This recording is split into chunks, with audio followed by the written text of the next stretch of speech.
Hey, welcome back to the Broker's Voice. All right, this is going to be a special one because it's not often I get this man to get on the calendar. He's not an easy guy to get a hold of, but I'm excited to have Seth Denson, co-founder, co-partner, managing partner, GDP Advisors in McKinney, Texas, join me for the Broker's Voice. So, Seth, welcome aboard, man. Andy, thanks for having me, man. You make it sound like I'm on some secret island somewhere. There's all these people you have to go through to get to me. I promise I'm not that hard. And for you, I'll always take a call. So Well, no matter well, what you well, need. well. If I recall our last conversation, sir, you referenced over 300 TV interviews last year. So Yeah. we're going to dive into that. So let's start here. I said this offline. I think you're one of the best kept secrets in the industry because when I talk to advisors, I feel like we go to these conferences, many of the conferences you and I both are aware of, and you feel like this industry is just 200 advisors and nothing more. And when I see what you're doing as far as personal branding goes, it's something that speaks to my heart, and let alone what you and John have built at GDP. You guys have built a machine. What I want to talk to you today about is your brand, how you use the brand when you came to that moment that, hey, I have got to step into this thing because this could help grow our business. But quickly before we get there, I love to start the conversation, Seth. None of us, or most of us, didn't get here by design. How did you find yourself in the insurance industry? Yeah, definitely by default. Growing up, my father was pastor of a church, and we jokingly now say, well, he sold eternal insurance. So it made sense that I would go into, the non-eternal side of it. Insurance was a language I could speak. That's a joke because I certainly did not grow up thinking I'm going to be in this business. It was actually in college. So originally I thought I was going to kind of follow in the family footsteps and become a member of the clergy and following my father's footsteps and joining the ministry. And it was actually my father who pulled me aside and going into college. I had had offers from multiple schools to play baseball. Wasn't quite as good as you, but enough to pay my way through seminary school.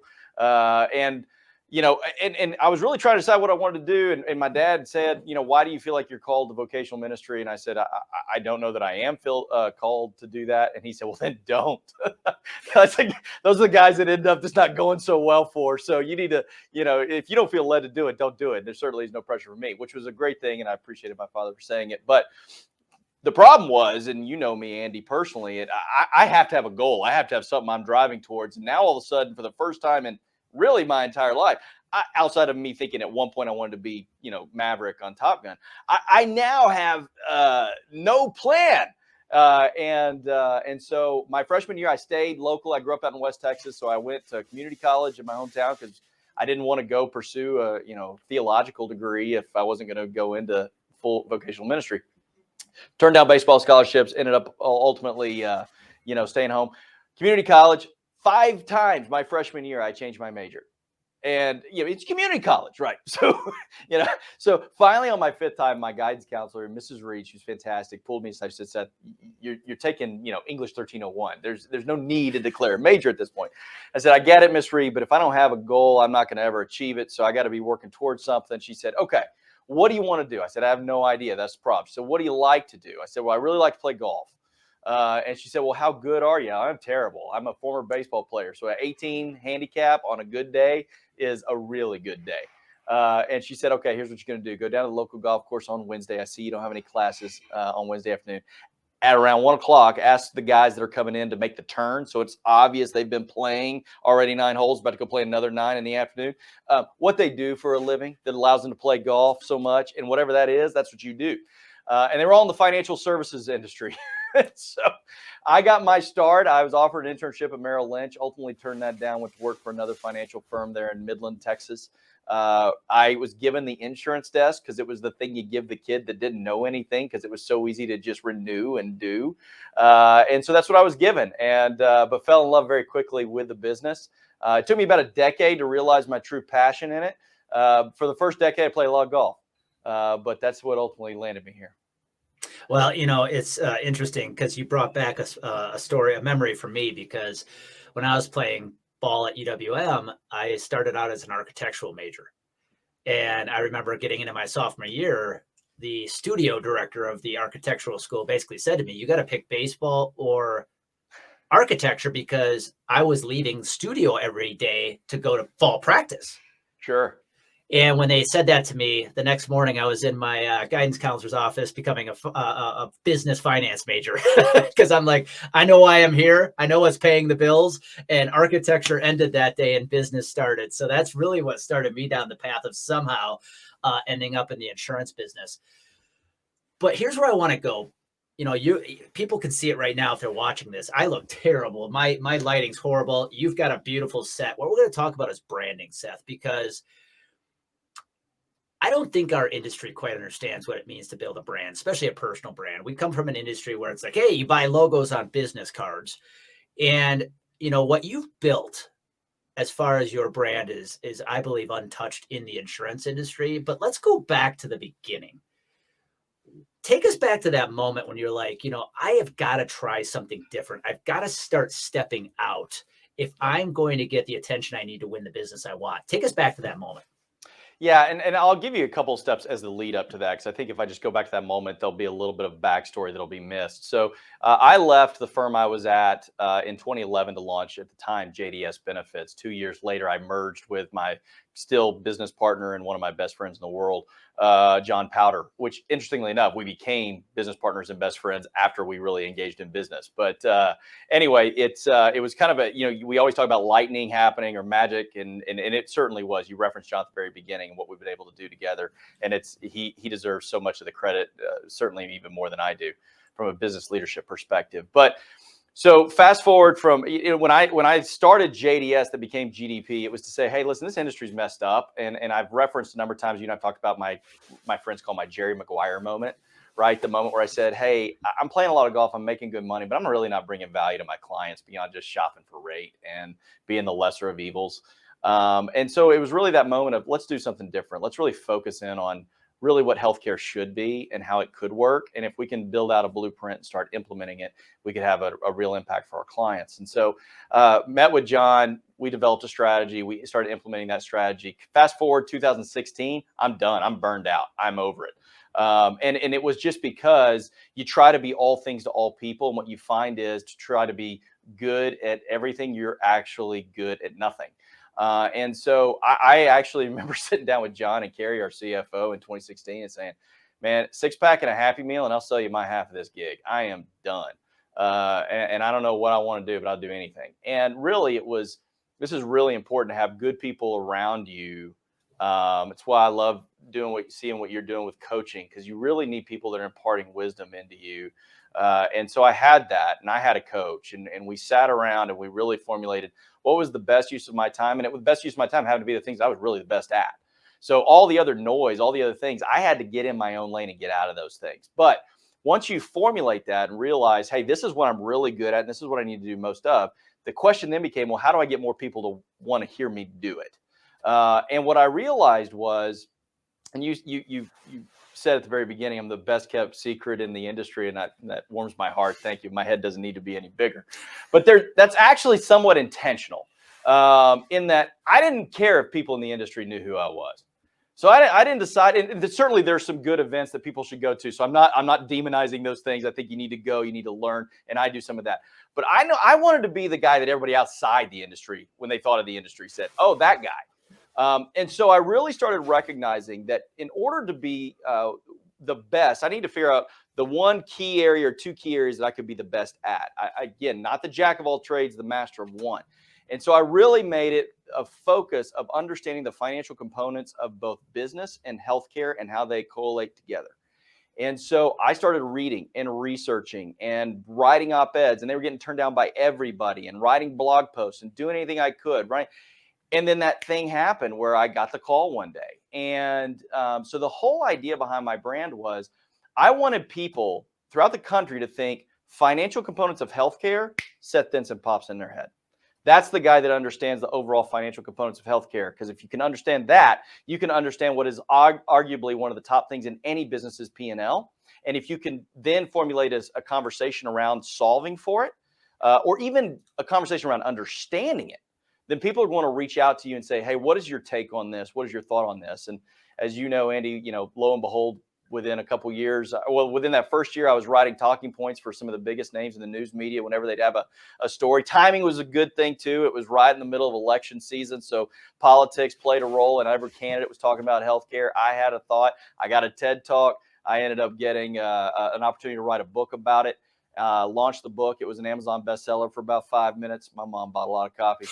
And then, but that led to what ultimately is now averaging about 300 on-air media segments. And today, man, well, I still love talking healthcare. I end up talking a lot more about business than I do healthcare anymore. So it's just kind of morphed into that. Yeah, no, and that's what I love about what you're doing with the branding now, as far as the TV appearances.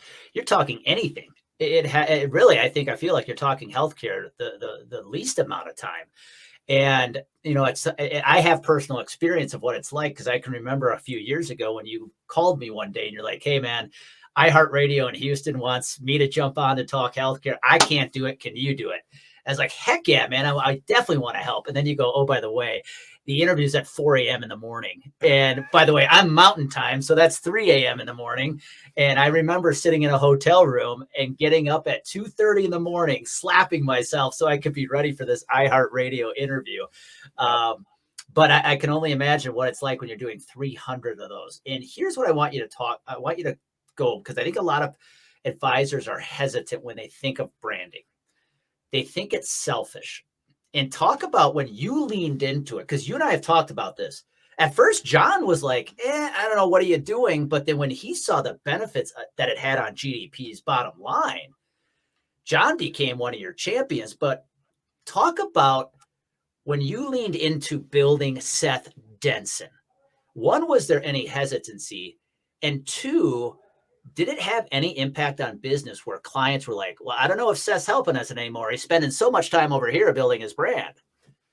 Yeah, all great questions. And the only thing I'll say a little bit different than what you led up to there, Andy, was that interestingly enough, it was John who was pushing me out forward in it. Because for me, I was probably like a lot of producers are out there right now. Humility is an important virtue, right? And if you really want to have humility, and so many in our business don't, that didn't sound very humble, but so many.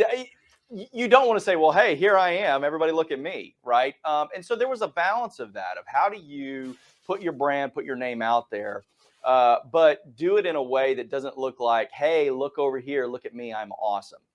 Well, I will tell you one quick way around that is have other people say how awesome you are. And when Fox News is calling on a daily basis to say, can we get you on air to talk about this?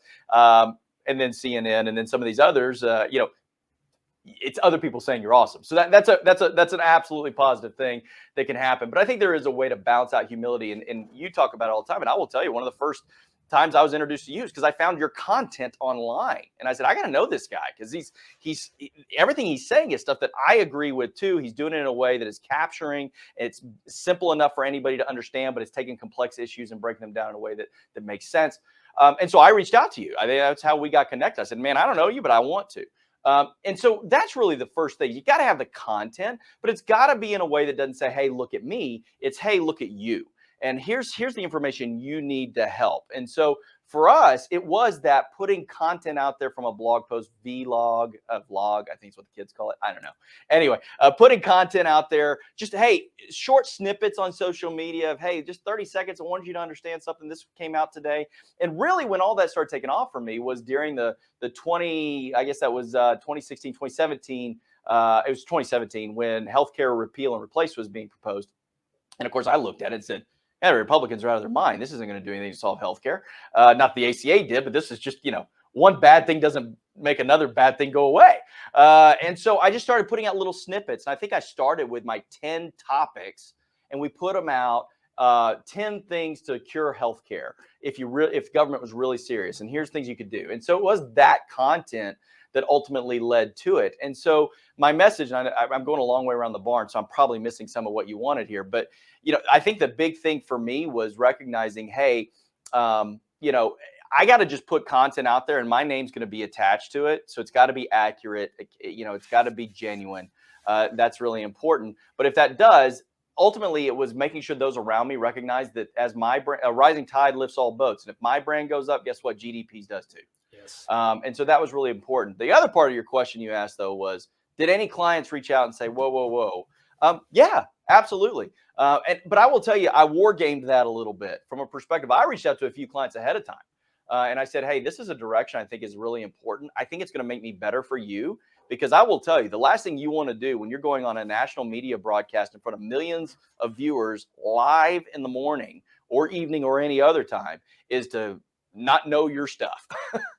Because unbeknownst to a lot of people, I have no idea what I'm going to be asked 99% of the time. And so you're going into these moments live. Ready? I was on one time, 30 seconds before I went live, told in my ear from a producer in New York, oh, by the way, I'm going to have you debate one of the architects of the Affordable Care Act. Okay, go. And it was on Fox News, 1,000,005 viewers in that segment. And so, all of that to say, I reached out to clients ahead of time, said, hey, this is direction it looks like it's going to go. Are you okay with this? I think it's going to make me actually better for you, because I'm going to have a better understanding of what's going on economically, politically, all of that, policy-wise. But since then, there have been those clients who've reached out and just said, hey, man, are you even looking at my stuff anymore? Are you still involved? And one of the great things I was really proud of was when we started hiring people that, quite frankly, are better than me at what I always have done. And we've got a team of that here at GDP now. They can run circles around me. And so to those clients, though, it's important I'm still involved. But I am still very much involved. Andy, as you know, I get up about 4 a.m. every morning, and I've done a full day's worth of work by 8. And then when I get here, I work on a bunch of other stuff. And, by usually 8:30, 9 o'clock, I'm ready to hit the hay. But, it's a long day. But time is the great equalizer. And I knew early on that if I wanted to maximize it, I need to get up and not sleep in. Well, and we could go on a whole different episode about time management and how to use it effectively to grow your brand. A couple questions I have, and I know we'll wrap this up in the next few minutes, is 2 places I want to go. Number one, let's talk about how you have leveraged the power of public speaking to grow your brand, because that's something you and I both feel very, what do I want to say? It's very important to our businesses, right? And when Seth hits the stage, guys, you can tell immediately he is the son of a preacher, and he's got that perfect stage voice, which is mesmerizing. Seth, talk about why advisors, the ones who are willing to go there, how and why public speaking can be such a powerful piece of your prospecting arsenal. Yeah, and Andy, you've heard me say this: preparation leads to knowledge, knowledge to confidence, confidence to enthusiasm, and enthusiasm sells. That is the mantra that I wake up and live by on an everyday basis. All starts with preparation and knowledge. That is got to be the foundation. If you're going into a situation where you're going to be publicly speaking, as you know, because you're phenomenal at it too, is you got to know your stuff, and you got to think through it. And those that do it well understand how to take that complex subject, put it in a way that is not just informative, but it's entertaining. You want people to be engaged with it, but you want them to feel your enthusiasm behind it. And so anybody that's skeptical of doing that, recognize that every time you present to a prospect, you're public speaking. Anytime you're presenting to a client, that renewal, you're public speaking. You're trying to put forth yourself as an expert, and you want them to not question at all the level of confidence that you have in whatever it is you're recommending them do. And I will tell you, anybody's listening to this, if you're trying to be an advisor and you're ever showing a spreadsheet, you ain't advising, you inform it. That's it. So you want to be an advisor, you have confidence, say, yeah, here's the spreadsheet, here's where things are. That's what you need to do. And here's why I think you need to do that. And so what public speaking will allow you to do is really refine that message in a way that when you come across, you do it in a succinct way that you're not going, and you're stumbling over yourself. Everybody should public speak. Everybody should do it in a small dose and then grow with it, right? But there's certainly, and I love what you're doing with the academy and all of that, because I think the Major League Mindset stuff, because I think that people need to be coached in that area. I have a coach. I still have a coach. It's extremely important. And I do, on average, I do a national news segment every day on camera, live in front of 1 million people. And I still have somebody coach me. I'll reach out to them every day. What did I do right? What did I do wrong? How could I have done it better? How could I have made my points?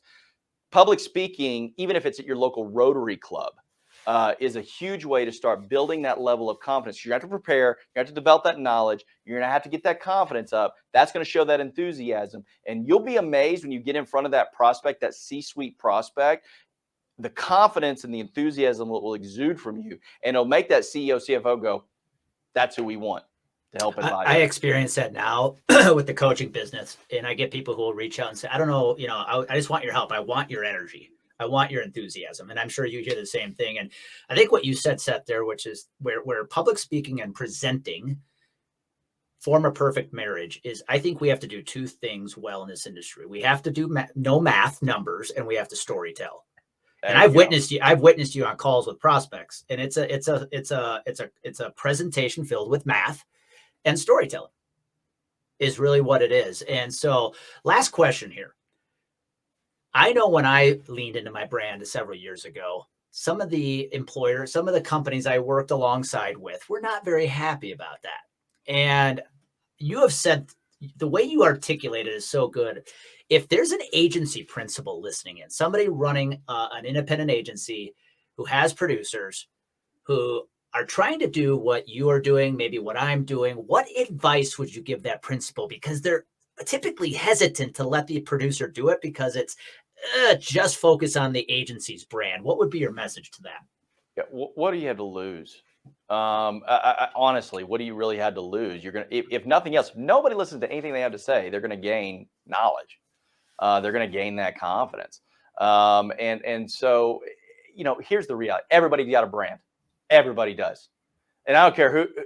I say this all the time when we're bringing new employees on board here at GDP. Listen, you are not renting my brand. I am renting yours.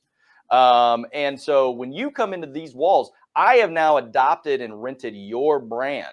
And so anything I can do to help you elevate your brand to a level of professionalism is going to be valuable to my brand because I'm renting you. And I will tell you, business owners, firm leaders that don't recognize that, they're being very short-sighted. They're missing the boat. And I think they will ultimately fail in the long run because people won't want to be part of what they're doing. They won't feel like they can grow and expand in their own abilities. And so the more that you empower your people to develop their brand, recognize there is some quantitative value on the back end, because when they go out into the marketplace with that brand that they've developed, man, you're getting the reward of that. Because I assure you, if they go to the marketplace with your brand and they haven't developed their own, they're going to tarnish yours. They're going to tarnish it because they don't know what to do with it. But everybody will have personal responsibility of their own brand. And if they won't, you don't want them anyway. And that's going to snuff itself out. But you made a point just a minute ago when you said storytelling. Dude, I've said this all the time to a lot of people. They said, what do you do? I'm a professional storyteller, right? That's my job, is to take mathematical challenges with real solutions, but wrap a story around it where people go, I understand it and I want to be part of it. Because that's really when things get powerful. That's why I think you and I have been aligned from the day we met, man. I appreciate this. If you're listening in, do yourself a favor. Number one, connect and follow this guy on LinkedIn and Instagram and all the other social media platforms. Number two, go get his book, The Cure. It is an awesome book, and it's a quick read, right? It's an awesome book. It's a quick read filled with nuggets, and the guy gave you a ton of nuggets here in the 23 minutes we spent. So Seth, thank you again for doing this. I know this meant a lot to me, and if anybody listening in, I know walked away very enlightened. So thank you very much, man. Thanks, brother. Always enjoy spending time with you. Awesome, guys. Hey, if you listen, this guy, Seth, gave you a lot of clarity, which is hopefully going to give you a lot of confidence. And when you mix those two, magic happens. So go make it happen today.